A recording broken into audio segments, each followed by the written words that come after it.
Hello भाई। हाँ, अरे मैंने चेक किया कि 2 तारीख को वसंत पंचमी है और हमको डेफिनेटली प्रयाग जाना है। और मैंने सिर्फ इतना ही बोला और मेरे दोस्त ने बोला ओके। उस दिन शाम को टिकट निकाल लिए, जो ऑफ कोर्स हमको कंफर्म नहीं मिलने वाले थे, लेकिन फिर भी हमने टिकट निकाले और हम वेट करने लगे कब हमारे टिकट कंफर्म होते हैं। और वैसे स्टार्ट हुई हमारी जर्नी। कुछ खर्च की बात नहीं हुई, कुछ नहीं। और मैंने उसको दूसरी बात बताई कि मैं तुझे रिसर्च करके बोलता हूँ कि हमको कैसे जाना है, क्या करना है। So after days of research मुझे ये बात समझ में आई कि जो अयोध्या है और जो वाराणसी है वो प्रयाग के बिल्कुल पास है। तो हमारा जो प्लान था सिर्फ कुंभ में जाने का, तो हमने डिसाइड किया कि थोड़ी बड़ी ट्रिप लेते हैं और हम प्रयाग के साथ साथ अयोध्या और वाराणसी भी कवर करेंगे। सो मेरे दोस्त ने उसी दिन, जिस दिन हमारी बात हुई थी, उसी दिन रेलवे के टिकट भी निकाल लिए, जो कंफर्म नहीं थे। लेकिन बाद में जिस दिन हम निकलने वाले थे उस दिन 2 टिकट कंफर्म हो चुके। और उसके कुछ कलीग्स थे, उसके ऑफिस के कुछ कलीग्स थे, हमारे एज के ही बच्चे, तो वो भी आने को तैयार थे। तो हम टोटल 5 लोग हम ट्रिप को गए। हमारा टोटल खर्चा आया 3,500, बस जाना आना खाना एवरीथिंग इंक्लूड। और मैं खुद शॉक हूँ, हम गए कुंभ के टाइम पे, टोटली क्राउडेड, उसके साथ टिकट निकल ही नहीं रहा था, पूरा वेटिंग पड़ा था। इस सारे सिचुएशन में भी हमको बहुत कम खर्चा आया, मैं बहुत खुश था। और मानो ये ट्रिप भगवान ने हमको बुलाया है कि आओ बच्चों। वैसे तो भगवान के बुलाए बगैर वाराणसी, प्रयाग, अयोध्या कोई जा ही नहीं सकता, लेकिन फिर भी उनकी कुछ स्पेशल कृपा थी हमारे ऊपर। हमको खर्चा भी कम आया, हमको कुछ प्रॉब्लम नहीं आया। हमारे सारे दर्शन विद इन 2 to 3 आवर्स हो चुके थे। हमारा जो वाराणसी का दर्शन है 3 आवर्स में कंप्लीट हो गया। हमारा जो अयोध्या का दर्शन था वो सिर्फ 2 आवर्स में कंप्लीट हो गया। हम जाके बाहर भी आ गए। हनुमानगढ़ी वैसा ही, हमारा पूरा प्लान के मुताबिक सारी चीजें हमने की। और ये ट्रिप एकदम मेमोरेबल रहा, एकदम मेमोरेबल। हमारे दिमाग में जो था कि ये महाकुंभ है, जो 3 जनरेशन में सिर्फ एक जनरेशन को मौका मिलता है, तो हम वो भाग्यशाली थे, हमको जाने का मौका मिला। एंड इस वीडियो के अवसर पे I really want to thank my parents, thank God, thank my friends. सबको मैं आभार व्यक्त करना चाहता हूँ कि उनके सबके सहकार्य के वजह से हमारी ये ट्रिप संपन्न हुई। सो हमने घर से जर्नी स्टार्ट की। बाहर आते ही हमको एक रिक्शा मिल गई। रिक्शा में हम बैठे, हमने हमारे और एक दोस्त को पिक किया जो हमारे घर के पास ही रहता है। उधर से हम चले गए रेलवे स्टेशन को। और जैसे ही हम रिक्शा में बैठे, हमें रास्ते में पता चला कि हमारे 2 टिकट कंफर्म हो चुके हैं, मतलब हमको अब प्रॉब्लम नहीं आने वाला है। इसके बाद हम रेलवे स्टेशन पहुंच गए। रेलवे स्टेशन पहुंचने के बाद और 2 दोस्त आने वाले थे, हम उनकी राह देखने लगे। अब हमारे पास इधर से वाराणसी जाने के 2 रास्ते थे। तो इधर से हम भूसावल जाने वाले थे, वहां से वाराणसी जाने वाले थे। लेकिन जब हमने रेलवे शेड्यूल चेक किया तो हमको पता चला कि वो रेलवे मनमाड़ से ही भूसावल जाने वाली है। तो हमने डिसाइड किया कि मनमाड़ चले जाते हैं, मनमाड़ से रेलवे पकड़ लेंगे, मतलब बैठने को जगह भी मिल जाएगी, और उधर से सीधा भूसावल और भूसावल से वाराणसी, ये जर्नी अच्छी रहेगी। फिर क्या, 9:30 बजे हमारी ट्रेन चालू हो गई मनमाड़ के लिए। हमें बैठने के लिए जगह भी मिल गई। हमने टिकट निकाल के लिया था जनरल वाला। उसके बाद हम 12:30 बजे तक मनमाड़ जंक्शन पहुंच चुके थे। फिर उधर आए हम और हमने हमारा ट्रेन का शेड्यूल चेक किया, लेकिन हमारी जो ट्रेन थी वो लेट आने वाली थी। तो हम इधर से चले गए चाय पीने। हम रात में घूम रहे थे, हमने एक छोटा सा राउंड मारा आजू बाजू का, हमने थोड़ी सी सिटी एक्सप्लोर की और हमने बाहर चाय पी। उसके बाद हम अंदर आए और मैं तो सो गया था और मेरे दोस्त इधर उधर थोड़ा सा टहल रहे थे। और लिटरली हमारी ट्रेन सुबह 5 बजे आई। हम रात के 12:30 से सुबह 5 बजे तक स्टेशन पे ही पड़े हुए थे ठंडी में। लेकिन एक छोटा सा प्रॉब्लम था, हमारा जो टिकट था वो भूसावल से किया हुआ था, तो इधर से हमको भूसावल तक ऐसे ही लटक के जाना था। फिर क्या, हम चढ़ गए और जो बीच में पैसेज होता है उसमें जाके बैठ गए। और हमको इतनी अच्छी जगह मिली थी, हम 5 लोग ऐसे बैठे हुए और रात में हमने लूडो खेला, टाइम पास किया और उधर ही सो गए आराम से। जब रेलवे के दरवाजे बंद होते तो अंदर कुछ पता नहीं चलता कि बाहर का माहौल कैसा है।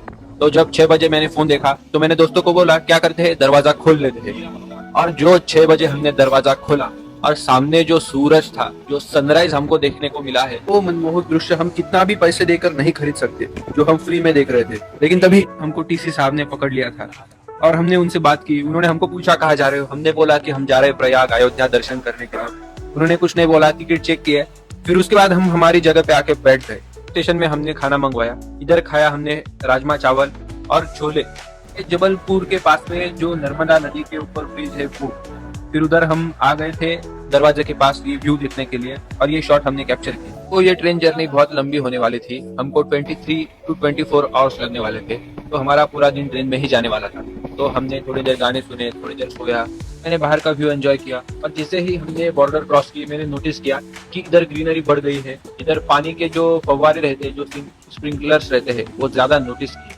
आज शाम का तो क्या ही कहना, जो ट्रेन से सनसेट का व्यू दिखता है, जो शाम का माहौल दिखता है, वो बेहतरीन, लाजवाब, जिसे शब्दों में हम बयां भी नहीं कर सकते, इतना खूबसूरत व्यू एंजॉय करने के बाद जो साथ में मैंने डब्बा लाया था, तो हमने खाना खा लिया। जो फैमिली बैठी थी तो उनसे हम गप्पे लड़ाने बैठ गए। जब मैं तब रात में खिड़की से बाहर देख रहा था तो ये मैंने देखा और मुझे समझ नहीं आया कि ये क्या है, लेकिन बाद में मुझे पता चला कि एक देवी का मंदिर है और ये जो आंखों जैसी प्रकृति है वो लाइट्स है पूरे। और ये रात का 9:30 बजे का सीन, मैं दरवाजे के पास खड़ा रह के राह देख रहा था कि कब हम हमारी डेस्टिनेशन पर पहुंचते हैं। फिर क्या, ऐसे देखते देखते रात को 2:40 को, मतलब 3 बजे के आसपास हम पहुंच गए थे पंडित दीनदयाल रेलवे स्टेशन के पास। मतलब जो वाराणसी का रेलवे स्टेशन है वो, इधर से वाराणसी एक 10 किलोमीटर दूर है। तो इधर से हमने रिक्शा की और रात को रिक्शा वाले ने हमको वाराणसी तक पहुंचा दिया। रात को रिक्शा से सिटी में घूमने का अलग ही मजा है। रात को पूरा कोहरा था और हमें एक्सपेक्टेड था कि यहाँ क्राउडेड होगा, लेकिन रात को हमको कुछ भी क्राउड नहीं लगा। और जिस टाइम पे हम आए थे तो रिक्शा वाले ने हमको बोला कि फिलहाल जो क्राउड है वो थोड़ा कम है। ये बात हमें बहुत सरप्राइजिंग लगी क्योंकि अब कुंभ चालू था तो इधर भीड़ तो बहुत ज्यादा थी। उसके बाद हमने रिक्शा वाले को बोला कि भाई इतने दूर छोड़ रहे हो तो कुछ होटल का भी जुगाड़ करवा दो, हमको थोड़ा 5-6 घंटा तो रुकना है। मतलब मेरा तो मन नहीं था, लेकिन जो मेरे दोस्त थे वो बहुत ज्यादा थक गए थे। तो हम घूमे घूमे और हमने 5-6 होटल चेकआउट किए। उसके बाद फाइनली हमको एक होटल में जगह मिल गई सुबह 12 बजे तक, और अभी का टाइम था सुबह 5 बजे। मतलब हमको 5 से 6 घंटे के लिए होटल लेना था और उसने हमसे चार्जेस लिए 2000 रुपीज, जो उस टाइम पे सबसे कम थे। बाकी के लोग 3-4 हजार चार्जेस बोल रहे थे। सो फाइनली हमने ये डील डन कर ली, हमने ये रूम ले ली। हमको सिर्फ 6 घंटे के लिए रूम चाहिए थी, हमको फ्रेश होना था और हमें निकलना था आगे घाट की तरफ। ये हमारा प्लान था, लेकिन जो मेरे दोस्त थे वो बहुत थक गए थे तो वो सारे सो गए। तो मैं अकेला जगह था, तो मैंने होटल वाले से पूछा कि गंगा आरती कब चालू होती है। तो उसने मुझे 6 बजे बोला, तो उस हिसाब से 6:30 बजे मैं निकला और मैं चले गया घाट की तरफ, 80 घाट की तरफ आरती देखने के लिए। अरे क्या माहौल था सुबह का, मैं क्या बताऊं, जो मैंने सोचा था उससे भी बहुत बेहतरीन, बहुत खूबसूरत पाया। जो गंगा आरती थी वो कंप्लीट हो चुकी थी, मैं लेट हो चुका था, लेकिन फिर भी मुझे आरती मिली, प्रसाद मिला। उसके बाद अनएक्सपेक्टेडली जो एक मेरा दोस्त है वो मुझे उस जगह पे मिला, उससे मैंने 2-5 मिनट बात की और मैं बैठ गया व्यू एंजॉय करने। अरे वो जो कोहरा था, वो जो पंछी चिलमिला रहे थे, नाच रहे थे, जो लाइट्स चालू थे, जो सनराइज हो रहा था, क्या बात। अगर जिंदगी में ये दृश्य आपने अपनी आंखों से नहीं देखा तो आपकी जिंदगी असफल है। ये समझ लीजिए, ये स्टैंडर्ड है, ये बेसिक है, ये जिंदगी की जरूरत है। सो नीचे बैठने के बाद मैंने ऊपर का एक हाईएस्ट पॉइंट देखा और मैं ऊपर सीढ़ियां चढ़ के बैठ गया। इधर से जो व्यू दिखता है ना, मूवीज में दिखाते हैं ना, वैसा पूरा व्यू था। इसमें कुछ भी कलर ग्रेड नहीं है, ये पूरा नेचुरल है जो दिख रहा है आपको। जैसे मैंने घर वालों को वीडियो कॉल लगाया, उनको दर्शन करवाया, उनको दिखाया, वो खुश हो गए। उसके बाद जब मेरी स्टोरी मेरे दोस्तों ने देखी 8 बजे, तो वो भागे भागे चले आए घाट की तरफ, लेकिन तब तक आरती तो खत्म हो चुकी थी। फिर वो आए, फिर हमने कपड़े खरीदे किए। उसके बाद हम चले गए स्नान करने के लिए, जो हम करना चाहते। इसके बाद हमने गंगा मैया में स्नान किया। वो जो पूरा ठंडा ठंडा पानी है वो तुम्हारी पूरी तृष्णा मिटा देता है, तुम्हारे सारे पाप धो देता है। उतरने में थोड़ी स्टार्टिंग में दिक्कत होती है, लेकिन एक बार तुमने डुबकी मारी तो जो प्रसन्न तुम्हें लगता है, जो तुम्हें पवित्र लगता है ना, उसकी खुशी कुछ अलग थी। उसके बाद हमने भगवान सूर्य को अर्घ्य अर्पण किया और जो हमारा दैनंदिन अनिक है वो पूरा किया। स्नान के बाद हम आए फिर से 80 घाट की तरफ। उधर तुलसी घाट के पास एक चाय वाला था, तो हमने गरम गरम चाय पी और उसके बाद हम चढ़ गए बोट में। यहाँ से दर्शन के 2 अलग अलग रास्ते हैं। एक जाता है नदी की तरफ से, जो बड़ा द्वार है उधर से, और दूसरा आता है पिछले साइड से। लेकिन यहाँ से जो भीड़ थी वो कम थी, ऐसा हमको बोट वाला ने बताया, और उन्होंने सही ही बोला, क्योंकि यहाँ कैसा है, यहाँ लाइन नहीं है। यहाँ वो आपको एक पॉइंट की तरफ लाके छोड़ते हैं और आप जितना फास्ट जाओ उतना जल्दी आप मंदिर के पास जा सकते हो, और मंदिर के पास लाइन चालू होती है। तो बातें तो होती रहेंगी। आप ये व्यू देखिए, ये जो गंगा का व्यू है बोट में से दिखता, ये दुनिया की सबसे खूबसूरत सीन्स में से एक है। जीवन का परम सत्य जो मृत्यु है, जो अंत है, उसको सेलिब्रेट किया जाता है। यहाँ जो एनर्जी है आप महसूस कर सकते हैं। आप जरा ये देखिए, ये इधर से जो घाट दिखते हैं, इतना सुंदर मनमोहक दृश्य लग रहा है। घाट बोट वाले ने हमको किनारे पे लाके छोड़ दिया। फिर यहाँ से जो मेहता घाट है, जो गणपति घाट है, जो भोसले घाट है, एक एक करते करते चलते चलते हम जल्दी से मंदिर की तरफ जा रहे थे। मंदिर के पहले आता है मणिकर्णिका घाट। मैंने सोचा कि वहां बाद में आते हैं दर्शन करने के बाद। फिर उसके पहले एक मंदिर था तारकेश्वर, वहां हम गए। उसके बाद में एक महाकालेश्वर मंदिर था, वहां भी हम गए। हमने वो दर्शन किए और बाहर एक दुकान में हमने हमारे बैग रख दिए। सिंपल है, आपको फूल और प्रसाद लेना पड़ता है, उसके बदले में उनके लॉकर में आप अपने बैग रख सकते हैं। हमको थोड़ा रिलायबल और सेफ लगा, इसलिए हमने 2-5 मिनट उससे बात करने के बाद हमारे बैग उधर रख दिए। अंदर फोन अलाउड नहीं है, हमने फोन उनके लॉकर में ही रख दिए थे। इसके बाद जो अगली क्लिप है वो दर्शन की बात की है। यहाँ जो बड़े संत है वो, जो हमारे शंकराचार्य है वो, उनके बाद जो भारत माता है उनके मंदिर भी है। ये है हमारे भगवान काशी विश्वनाथ। इसके आगे हम जा सकते थे लेकिन वहाँ पुलिस खड़े थे, इसलिए हमने इधर से ही क्लिप्स लिए और इधर से ही फोटो निकाले। दर्शन करने के बाद हमने इधर से प्रसाद लिया। और यहाँ एक बात मुझे बहुत स्पेशल लगी, यहाँ का जो प्रसाद है वो जो भगवान को बिल्व पत्र अर्पण किए जाते हैं उससे बनाया जाता है। इसकी टेस्ट भी बहुत यूनिक है और ये सीधा भगवान को अर्पण किया हुआ प्रसाद होता है। हमारा दर्शन कुंभ होते के बावजूद भी बहुत जल्दी हो गया। हम 3 घंटे में पूरा दर्शन करके बाहर आ भी गए थे। हम खुश थे। के बाद हम गए मणिकर्णिका घाट देखने के लिए। स्मशान में जो अग्नि है वो कंटिन्यूअसली बर्न होता रहता है, अग्नि संस्कार चालू रहते हैं। वो देखने के बाद जीवन का सर्वसार जो मृत्यु है उसकी अनुभूति होती है। उसके बाद जो बनारस की गलियां है वो घूमने के लिए हम चले गए। पिछले जो रोड था वहाँ हमने बैग लिए और उधर से चले गए बनारस का मशहूर चाट है वो छकने के लिए। सबसे पहले बारी आती है ये समोसों की। हमें भूख भी लगी थी और ये समोसे बहुत स्वादिष्ट भी थे, तो हमने यहाँ से 2-2 प्लेट समोसे लिए और पीछे जो बाजू में एक छोटी सी गली थी उसमें हम बैठ गए खाने के लिए। और यहाँ जो रगड़ा है जो ऊपर से डालते हैं उसकी जो स्वादिष्टता है वो लाजवाब है, लाजवाब। मैं आपको बता भी नहीं सकता कि हमने क्या क्या खाया।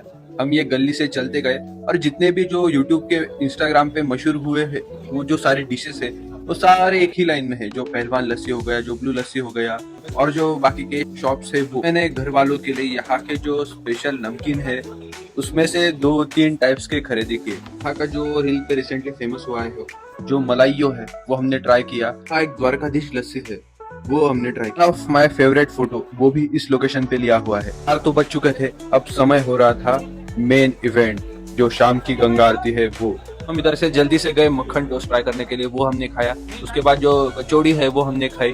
उसके बाद जो फायर पान है वो मेरे कुछ दोस्तों ने खाया। और उसके बाद हम फिर से भागते भागते चले गए गंगा आरती के लिए जो होने वाली थी दशाश्वमेध घाट के ऊपर। मैं और मेरा एक दोस्त थोड़ा पीछे छूट गए और जो बाकी के 3 दोस्त थे वो आगे जल्दी से चले गए और जो गंगा आरती होती है उस स्पॉट के नजदीक एकदम सामने नीचे बैठ गए, तो उनको अच्छे एंगल से देखने को मिला। और हम थोड़े दूर थे तो हम एक कट्टे पे चढ़ गए, उधर से हमने गंगा आरती को देखा। 5:30 बजे इतनी भीड़ हो जाती है कि देखो ना आप, खड़े रहने के लिए भी जगह नहीं बची अभी। ये लोग आंखों से देखने की बजाय कैमरे से ही देख रहे हैं। इतने कैमरे थे तो उस बावजूद भी हमने जो धूप आरती है, जो पंचारती है वो सब देखा। वहाँ 2-2.5 घंटे हम उस कट्टे पे खड़े रहे। उसके बाद वहाँ हम बैठे आधा घंटा। इतनी भीड़ है, इतना आवाज है, उसमें भी शांति सन्नाटा हमें सुनाई देता है। इतना प्रसन्न माहौल है इस घाट के ऊपर। से हम निकले आगे, लेकिन इस जगह हमारे एक भाई ने उसका आईफोन घुमा दिया।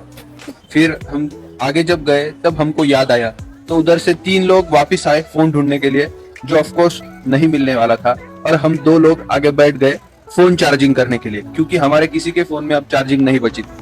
को आईफोन मिला कि नहीं ये आपको 5 सेकंड में पता चलेगा। इसके लिए उसके बाद वो पुलिस स्टेशन गए, उन्होंने कंप्लेंट फाइल की, रजिस्ट्रेशन किया, जो नंबर है वो लिखा। वो पूरी प्रोसेस करने के बाद वो आए 1 घंटे के बाद वापिस। तब तक हम इधर होटल में बैठे थे। मैंने नाश्ता कर लिया था और मेरा जो दूसरा दोस्त है वो फोन के पास बैठा था। जब वो वापिस हमको मिलने आए तो उनको बहुत भूख लगी थी, तो वो सारे दोस्त एक जगह थाली खाने के लिए बैठ गए और मेरा तो फुल था, तो मैं अकेला ही उनके पास मैंने बैग दे दिया मेरा, और मैं अकेला ही निकल पड़ा एक फूड टूर के लिए। मैंने सारे जो चाट बाकी थे, जो टमाटर चाट था, तो मिठाई थी, वो जो स्वीट्स, वो सारे अकेले ने ट्राई किए। बहुत मजा आ रहा था यहाँ घूमने के लिए। दोस्तों का खाना हुआ, फिर मैं उनसे मिला और इधर से हम चले गए जो हमारा एक दर्शन बाकी था वो करने के लिए। और वो था भैरवनाथ महाराज जी का। यहाँ इतना पैदल चलना पड़ता है, पैर बहुत दुख रहे थे, लेकिन हम सुपर एक्साइटेड थे, हम सुपर मोटिवेटेड थे, हम चलते ही जा रहे थे। वो मंदिर ही नहीं मिल रहा था, हमने बहुत घूमा, कुछ रास्ते बंद थे, लेकिन फाइनली हम मंदिर के पास पहुंच गए। हमने दर्शन किया, उसके बाद हम इधर से मेन रोड की तरफ गए और वहां से रिक्शा पकड़ के हम चले गए फिर से रेलवे स्टेशन के बाद। एक पंडित दीनदयाल, एक वाराणसी और एक बनारस, ऐसे 3 रेलवे स्टेशन है यहाँ पे। तो हम रेलवे स्टेशन में गए और रास्ते में हमको ये छोटे बच्चे दिख रहे थे जो रिक्शा चला रहे थे और मस्ती कर रहे थे, तो उससे हमने थोड़े से मजे लिए, बात किए। इसके बाद हम चले गए रेलवे स्टेशन के पास जहाँ हमको ट्रेन मिलने वाली थी। तो इतनी नींद आ रही थी और रेलवे रात को लेट आने वाली थी, तो मैं वैसे ही चलते चलते जहाँ जगह मिले वहां बैठे बैठे सो जा रहा था। यहाँ तो मैं ऑलमोस्ट सो गया था एकदम गहरी नींद में, लेकिन तभी मेरे दोस्तों ने मुझे उठाया और बोला भाई अब चल भाग, रेलवे आ रही है। खास बात यहाँ तो हमें फ्री रेलवे मिली, जो मेला एक्सप्रेस रहती है वो, और दूसरी बात उसमें कुछ भी भीड़ नहीं। हम रेलवे में आराम से सो के चले गए अयोध्या के लिए। यह सुबह का अयोध्या का माहौल। यहाँ का रेलवे स्टेशन टेम्पल के आकार में है, पूरा मंदिर जैसा, और अंदर से तो पूरा एयरपोर्ट जैसा 5 स्टार। सारी चीजें नई है, सारी चीजें बहुत बेहतरीन है। फिर इधर से भी हमने रिक्शा पकड़े और जो मंदिर है उस डायरेक्शन में चले गए। वहां हम गए और सबसे पहले हमको लगी थी भूख। हमने नाश्ता किया और हमने बहुत सी चीजें ट्राई की। हमने उधर खाया पोहा, जो इधर के पराठे है वो, जो लिट्टी चोखा है वो। नाश्ता करके जैसे ही हम आगे बढ़े, आगे हमें मंदिर दिख रहा था। फिर हमने देखा रामपथ, यह रास्ता है राम मंदिर का, इधर से राम मंदिर स्टार्ट होता है। लेकिन हमारा स्नान बाकी था, तो चलते चलते आगे हमने एक क्लोथिंग स्टोर देखा। फिर हम घुस गए कुछ कपड़े लेने के लिए। फिर मेरे दोस्तों ने थोड़ी शॉपिंग की, 1-2 शर्ट लिए। फिर आगे हम निकल गए सरयू नदी के पास स्नान करने के लिए। इससे में हमने देखा कि यहाँ जो पेंटिंग्स है वो बेहद खूबसूरत बनाई हुई है। जो भगवान है, जो किरदार है, जो उनके कुछ किस्से है, कुछ सीन्स है, उससे पूरी सिटी कलरफुल डेकोरेट की हुई है। इसके बाद हम चलते चलते आगे जा रहे थे। फिर रास्ते में हमको लगा हनुमानगढ़ी, जो टेम्पल है वो हमने देखा। उससे आगे लता मंगेशकर चौक, जो बड़ा वीणा है वो, और उधर से आगे हम चले गए सरयू नदी के पास स्नान के लिए। तो यह रहा सरयू नदी का परिसर। यहाँ भीड़ थी, लेकिन आगे उन्होंने बैरिकेड्स लगाए हुए थे। फिर यहाँ मेरे 2 दोस्त रुके और बाकी हम स्नान करके आए। फिर बाद में वो 2 गए। हमने यहाँ कुछ वीडियो नहीं निकाले क्योंकि दूसरे साइड में कुछ महिलाएं भी स्नान कर रही थी, तो वो अच्छा नहीं लगेगा इसके कारण। नहाने के बाद हमने थोड़ा सा नाश्ता किया क्योंकि हमको लंबी लाइन में लगना था। इसके बाद आ गए लता मंगेशकर चौक, यहाँ हमने कुछ फोटो निकाले और इसके बाद हम लग गए हनुमानगढ़ी की लाइन में। यहाँ कतार तो बहुत लंबी थी, लेकिन जय श्री राम का नारा देते देते हम आगे बढ़ रहे थे और हमारा उत्साह भी बढ़ रहा था। कुछ आधे घंटे शक्ति प्रदर्शन करने के बाद लोगों को आगे ढकेलते ढकेलते हम आ गए हनुमानगढ़ी द्वार पे। इधर फ्लो बहुत ज्यादा था, लोग एक दूसरे को ढकेलते ढकेलते सारे आगे बढ़ रहे थे, इनमें हम भी थे। फिर उसी फ्लो में हमारा दर्शन हो गया, हमने दर्शन किया और उधर से हम बाहर निकल गए। उधर से जय सीताराम जय राजा राम करके हम नीचे आ गए और इधर से बीच में से एक रास्ता है, वो जाता है सीधा राम पथ के पास। तो फिर उधर हम चले गए दर्शन करने के लिए। जी देख रहे हो मेरी, इसका कारण है कि सामने था भव्य राम मंदिर। फिर हमने चालू किया राम पथ पे चलना। उधर से हम चलते चलते आगे आ गए। कुछ 2-3 मंडप क्रॉस करने के बाद हम मुख्य सभा मंडप के बाहर खड़े थे, जहाँ बैग चेकिंग हुई। इसके बाद अंदर हम गए और जो मंदिर का नजारा था, जो भव्य मंदिर था, वो देख के मन प्रसन्न हो गया। मंदिर का अंदर का काम चालू था, वो हमने देखा। हमने यहाँ से घर वालों को वीडियो कॉल लगाया कि वो भी ये नजारा देख पाए। यहाँ हमने चप्पल निकाले स्टैंड पे, उसके बाद फोन एक जगह जमा कर दिए, हमारे बैग्स जमा कर दिए। मंदिर के अंदर फोन और कुछ भी चीज अलाउड नहीं है। फिर उसके बाद हम लाइन में लग गए और हम मंदिर में अंदर चले गए। अंदर प्रभु के दर्शन करके जो मन को संतुष्टि मिली, उसके बाद हम उधर ही मंदिर में थोड़ी देर बैठे, शांति से भगवान का नाम जप किया। जो कीर्तन चालू था उधर बैठे। उसके बाद हम दर्शन करके बाहर आए। अब तक 5 बज चुके थे, हमें बहुत भूख लगी थी, तो हम जल्दी से बाहर आए और वहाँ हमने बहुत से चाट ट्राई किए। वहाँ की भेल, वहाँ की टिक्की, उसके बाद पानी पूरी, इस सब का हमने स्वाद लिया। उसके बाद यहाँ हमने शॉपिंग की। कुछ दोस्तों ने जो भगवान श्री राम की प्रतिमा है वो ली। हमने कुछ किचन्स लिए दोस्तों को देने के लिए, परिवार वालों के लिए। ये सब करते करते हमको रात के 7 बज चुके थे। फिर 7 बजे हम इधर से निकले रेलवे स्टेशन जाने के लिए। फिर इधर से हम रेलवे स्टेशन गए। उधर से हम ट्रेन पकड़ के जाने वाले थे अगली जर्नी के लिए प्रयाग। फिर हमने रिक्शा की, उसके बाद चलते चलते पैदल पैदल हम निकल गए रेलवे स्टेशन की ओर। में हमको उड़ान पुल के पास ही कुछ अच्छी तस्वीरें दिखी, कुछ अच्छी पेंटिंग्स दिखी। उसके साथ हमने फोटो लिया, फिर अयोध्या नगरी का एक वीडियो बनाया। और ये है रेलवे स्टेशन, पूरे मंदिर के आकार का, रात में चमकता हुआ। यहाँ आके हमने चेक किया तो रात को 12:30 बजे हमको मेला एक्सप्रेस मिलने वाली थी। फिर तब तक हम यहाँ रेलवे स्टेशन पे ही रुके और रात को हमने ट्रेन पकड़ी सीधा प्रयाग के लिए। तो आपने इस वीडियो में देखा, ये पार्ट 1 था जिसमें हमने बात की कि कैसे हमने हमारी जर्नी हमारे सिटी संभाजी नगर से स्टार्ट की, हम वाराणसी गए और उधर से हम अयोध्या गए और कैसे हमने पूरा दर्शन किया। अब इसका नेक्स्ट पार्ट, जो हमने प्रयाग में दर्शन किया और जो हमारे दोस्त का जो फोन गुम हो गया था वो मिलना, इसलिए हम फिर से वापस वाराणसी गए, वो पार्ट 2 में हमने बात की है। तो make sure to check out part 2 for complete journey, उसमें उसके बारे में बात की है। And thanks for watching this video. ऐसी जर्नी अब मैं करने वाला हूँ। I am intent to travel whole world, so make sure to join me. अगर आपने वीडियो देखा है, thanks for watching. The video of part 2 is in I button. Make sure to check out.